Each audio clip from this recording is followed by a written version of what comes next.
Yo, what up? Dusty Bodeen here, acupuncturist, 5-element, wild. That's a shout out to my boy David Ford, master of this medicine, wild 5E. One of the things that we do in wild 5-element acupuncture is we come out into nature and we observe.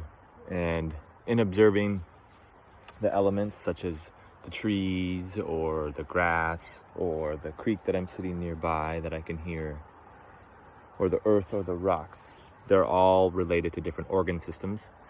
And this medicine of 5-element of Chinese medicine, it comes from nature itself. So the founders of this medicine 3,000 years ago, 4,000, 5,000, there's debate, came from farmers and Taoist monks who saw that human beings were no separate from nature.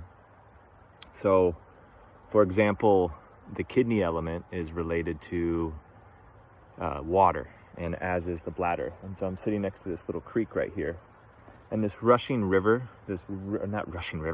this creek that's just twinkling by, that's more like the kidneys. The bladder's more like the stillness.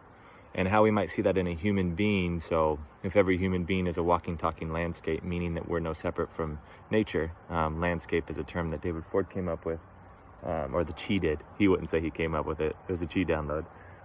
Would say that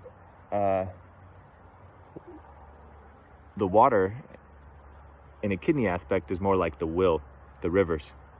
So people that may have strong kidney aspects to themselves may have strong will, a lot of willingness behind them, good vitality, our jing or our essence, which is kind of like what we get from our parents and what we get in our DNA. We say in Chinese medicine is in the kidneys. So the kidneys, this is a good example of slow determination. So what I mean by that is this small rushing, I keep saying rushing, this little creaking river, this little creek going by, there is determination in it. A Chi download this year was that water finds a way. So this water, this creek, is finding a way to a river, to the ocean, to an estuary. And so that is kind of like water people too as well. When they're strong, is they know when to use stillness and they know when to move. So bladder time is important as well. That time of reflection, that time of nothingness. I can feel it starting to get cold and rain here.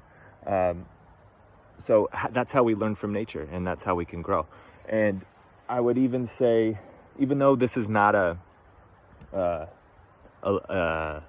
kidney point, I would say an acupuncture point that reminds me of where I'm sitting right now is large intestine 11, and that is crooked pond, I think. I mean, this isn't a pond, it's something like that.